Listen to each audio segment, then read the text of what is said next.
the faster they try to go, the more they're going to land in that representation. But again, it's like, so if you can move him back and you can capture a representation of early, it's going to make everything that we just talked about easier. Now I actually have a guy who's recovering from pretty nasty inversion ankle sprain. And like I've been taught to really start loading that he has some pain in like flexor retinaculum, like fibularis retinaculum area. I'm with you. And like I'm just trying to get him on his toes and do some isometric loading and stuff like that. But in my mind, I know because he's so far forward, he looks like he just came out of a horse, and I know I have to bring him back. And I just wanted to ask you if you can help me with my thought process, because as I'm putting him on his toes, I'm pushing him more forward, and then like I know I should be getting him back first. So I'm like, I don't know where to start or what to do more of. Okay. And yeah, just okay. Does he have a full excursion of the tibia through middle? No. Okay. No. Okay. He has really limited dorsiflexion. Yes. Okay. Okay. Right. So you have, especially with an inversion sprain. Okay. So you think about the sinus tarsi area. Okay. Okay. That's going to be expanded. Yeah. All right. Okay. So you may have to do this manually. You're going to have to compress that area and shift the volume back to posterior medial. Right. So you take all of your distal mobilizations that you can use to expand the mortise. So you're gonna have to roll the fibula. So the fibula is gonna have to externally rotate. Okay, it's gonna have to move up and down. You understand? Yeah. So you might have to go all the way up to the knee. Make sure you've got normal fibular tibial orientation there. Go down to the distal. Make sure the mortise can expand, and then move the talus so it can move posteriorly in the mortise joint to get the fluid volume to move posteriorly. Okay, so would that be with your ankle mobilization video? So I help. Yeah. So if you look at the thumb orientation on that video, you will see that I am literally moving the yes. You're literally you're creating the expansion, and so the cue for doing that mobilization correctly is they will feel the sensation of tension on the medial aspect of the ankle because it's expanding slightly posterior to the malleolus, and so they'll feel that stretch. There you go, Grace. Second round. They'll feel that stretch on the medial aspect of the ankle. Then you know that you're capturing it.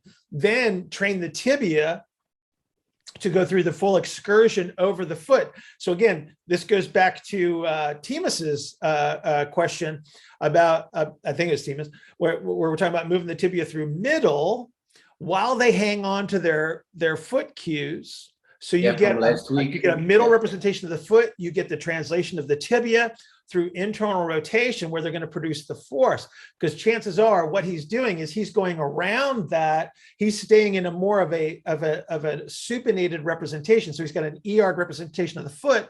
The mortise joint does not expand anteriorly, right, to allow the talus to slide back as the tibia goes forward. So that's what you've got to recreate that first.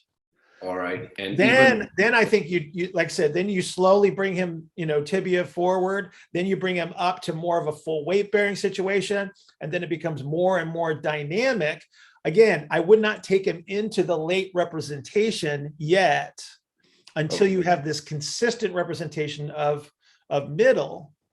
Then I think you come back. Sorry. Then I think you come back. You're going to have to train the late. He's a soccer player. He's gonna push forward. He's gonna push forward. Right. But to protect him from himself, so to speak, because he's going to try to go out and around and stay ER'd, right? you got to teach him to hang on to that middle propulsive representation. All right. And before I start working in a middle propulsion with him, because I think he's an arrow, because I work with him online now. I will see him in 10 days. But is my thought process right? If they're an arrow, they would probably start in early and just bypass the middle. Yeah. So, but he's a soccer player, so they will probably land more in like mid propulsion to late. So again, the faster they try to go, the more they're going to land in that representation. But again, it's like, so if you can move him back and you can capture a representation of early, it's going to make everything that we just talked about easier, because you're going to reduce the connective tissue behaviors that would be interference. All right. Right. You cannot mobilize him in a late representation. Yeah. There's like, you don't have any space to play with there. So if you can bring him back, if you can tune down that late representation, that gives you a much easier mobilization for sure, because you won't have the tissue limitations that you would have in a late representation. All right. And then to get him to middle, I could just do like supine cross connects, and that's going to start to superimpose the IR, but you're still going to have to move him through middle. Yeah. For sure. All right. Thank you. It's a right ankle or left ankle? It's a left ankle. Left ankle. Yeah. So chances are, I'm just thinking out loud here. So he's going to be missing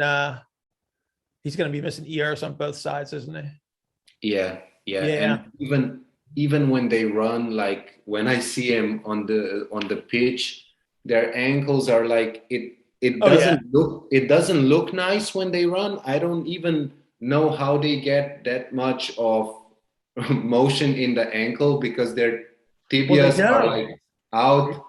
And they don't get much in the ankle. That's why you're seeing all the substitutions. Because it's all in the knee and tibia. But you're probably you're gonna have to capture internal rotation on both sides. Yeah, for sure.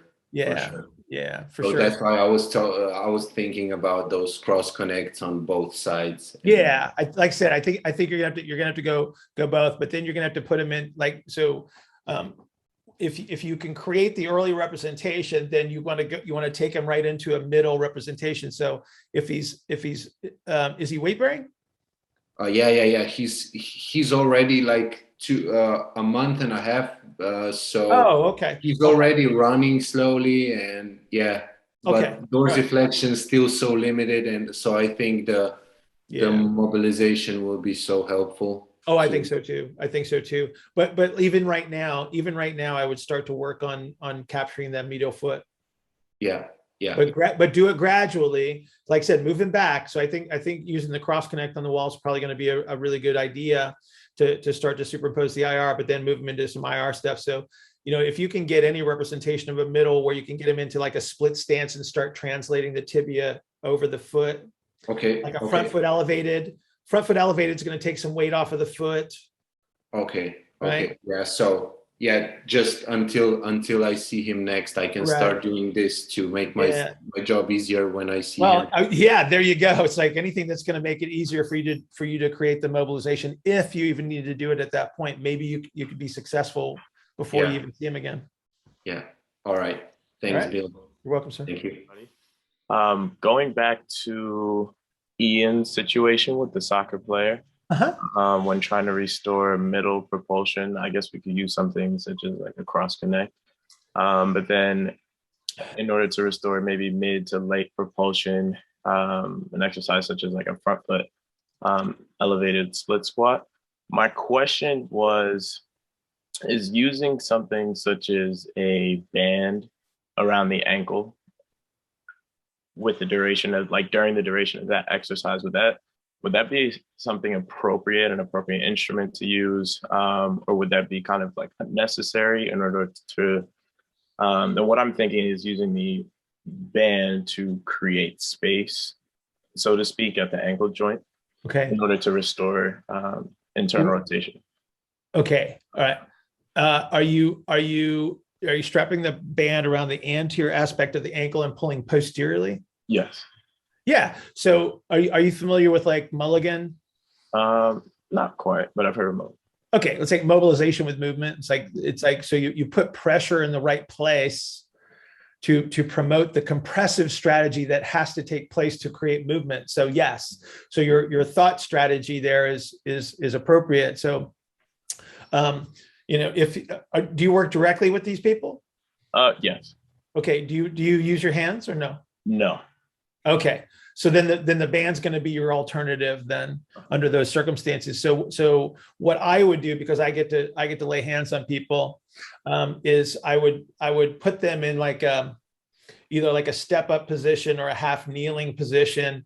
I would literally take the web space of my hand and I would capture the talus on the front of the ankle and glide it posteriorly as I'm teaching them to translate and rotate the tibia over the foot.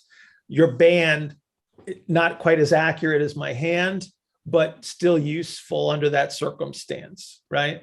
So you're promoting the compressive strategy that we're talking about to create the volume shift inside the ankle joint and the position to allow the tibia to translate forward. So I'm totally cool with that.